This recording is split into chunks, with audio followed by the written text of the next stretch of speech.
Huh? Huh? Yeah.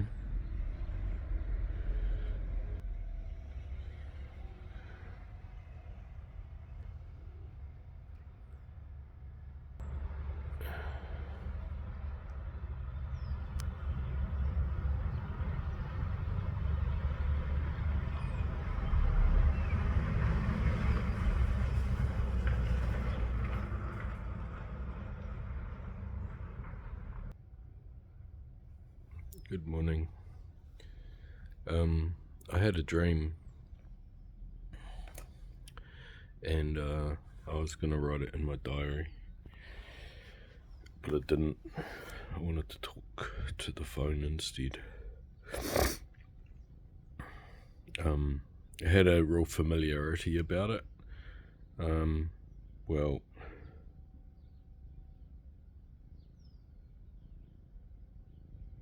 Well, I was at the doctor the other day about that thing with my head, which was an infection, and I was having a bit of a cry actually at the doctor because I'd been quite depressed. I do get quite depressed. It's okay. But it's not okay. It's quite a painful interior conflict situation actually, on multiple levels, personally and culturally and spiritually. So yeah, but that's I got born into that, and I've been dealing with it all my life. But so I was having a cry to the doctor about being depressed, and I knew that there was some specific help I could get, potentially. Not that I've ever really trusted the system, but there's been a small miracle that's happened in that process, and I had a connection with a lady in one of those agencies that pimp out other people's suffering, because there's a bit of a trauma industry in New Zealand, because we make victims. That's what we got, as a sort of thing. But so I had a really nice connection on the phone with a survivor, and she helped me get through the bureaucracy of a sort of industry, and she put me in touch with this Maori psychologist outfit. Well, I say Maori, it's got a Maori name, and I'm seeing a Maori guy. Well, you can only assume he's Maori because he's got a name called Wiramu. But I identify as being a normal person too, actually.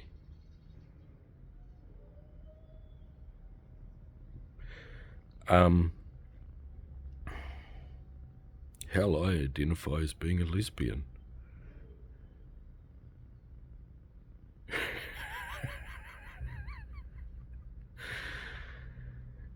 Dangerous.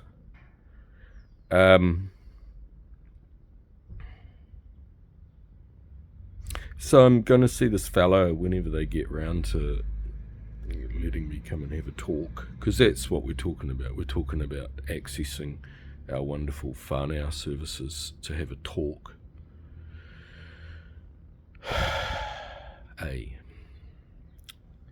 And then my dream was that I was driving to this remote beach through the hills in the bush, like I often do, to start a tramp or something. And then I got to a batch.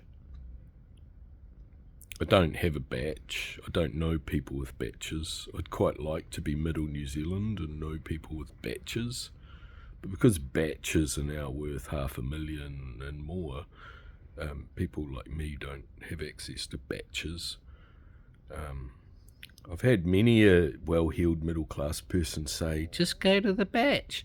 Of course, they guard it very jealously, and you're not allowed to go to the batch. Lots of families have a batch, and they own it together, and they get together at Christmas and do it. Yeah. No, I never had that, but I like going to the dock huts. That's what I do. Yeah. Oh yeah, so in my dream, and I drove there, and then it was familiar, and then I had an overview in my dream state that sort of said, "You're going to this is another place you're going to," and then when I got there was a fella I kind of recognised and knew from the world, but I can't place him exactly. Let's call him an acquaintance, but we played games together, we did some kind of man game thing, boy game thing, board game thing, war game thing, I don't know. Anyway, he was alright, bit of a nerd, but he was alright. But there was this big conference centre downstairs, underground. Quite a flash conference centre, actually. And it was sort of dug out like a bunker.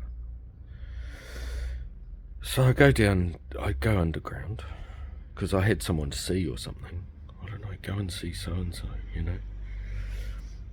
And I go down there, and there's a bit of a conference going on, bit of a hooey. And there's a bunch of ladies in charge, of course, with clipboards and whatnot. It was all very kind of, I don't know, bureaucratic, organised, right? And I got told, they were kind of expecting me. They were a bit surprised I turned up, actually. They were I was sort of in the naughty, not really part of the thing club. I just sort of turned up, and I wasn't part of the official proceedings, I turned up late, as it were. But they let me in, and they gave me a bit of a task, should I accept. So it was kind of volunteer service, kind of situation. They're all very concerned and busy. And it was some kind of important talk. And I was told that I was to take notes between the dead and the parents and of the living, between the dead suicides. I was to take notes between the suicides who are dead and the parents who are alive. So I was to take notes between the dead and the living in a specific psychological sort of place. I was to take notes between the dead and the living. And I do. That's what I do. And my own dead and living inside myself, of course. My own dead and living inside myself. And I just reflect on how you show that art in New Zealand. How you show, if I was an Indigenous carver, for example, well, not just that, I'd have to be, valued somewhere in someone's community, of course. But if I was part of a traditional tribal situation of any, thing in the world, not necessarily a big engendered warrior culture one, but, there'd be a place for that communion between the living and the dead, wouldn't there? It might actually be part of every day. Of course, in New Zealand, we deny death, and we also deny the spirit. Not everyone does, of course. Most people do realise there's a spirit. Most people do realise there are the dead. But culturally speaking, we have museums, of course,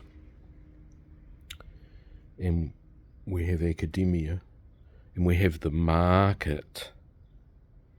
We have the market and we have ego, and we have celebrity, or we used to, before everything got broken up and bashed up even more than it is.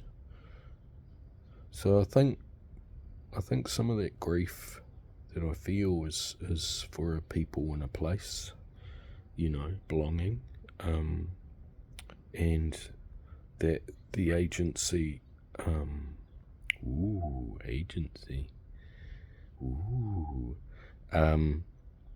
the feeling I have around this korero, this talk between the living and the dead inside my own heart.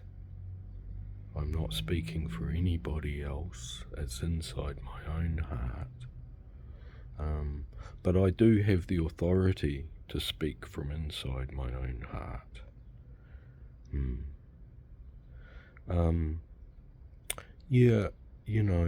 Schizophrenia, what they used to call schizophrenia, is it means broken heart in the old Greek, I think, or Latin or Greek.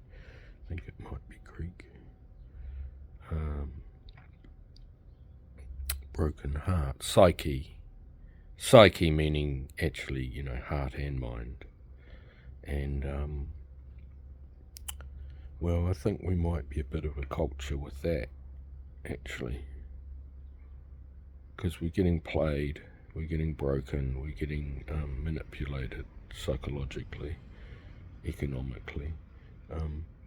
But my grief is that thing of, and grief is beauty as well, eh? Grief is to love, grief is to feel,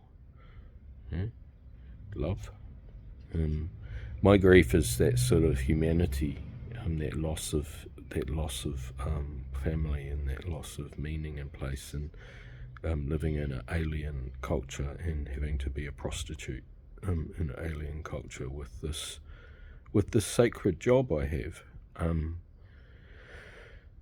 that I keep having to be someone else in order to even be seen. I can't be myself, and I can't be myself. I can't be myself here.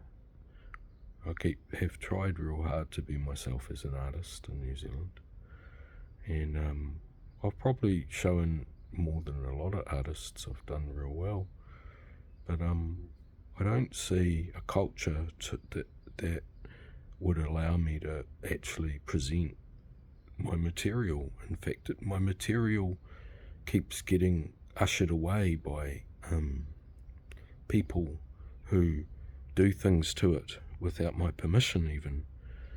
Often that's the only way I get to show it to any people, is when I give it away to strangers who use it for their own ends.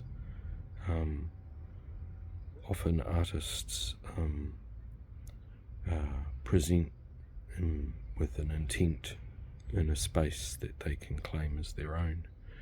That used to be the case. I've had that privilege, I've earned that privilege through doing the work with my heart. Now there is nowhere to present.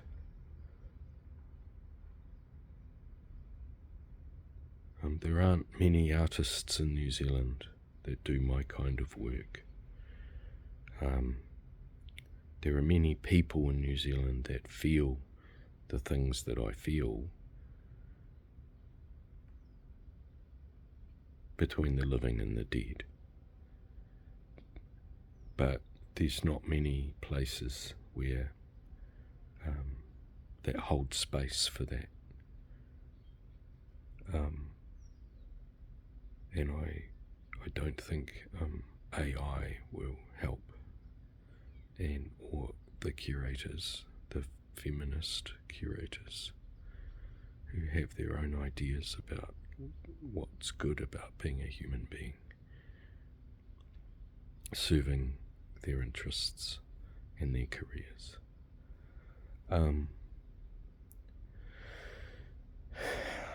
It's kind of like I do feel like I've been in a dying process for quite a long time myself.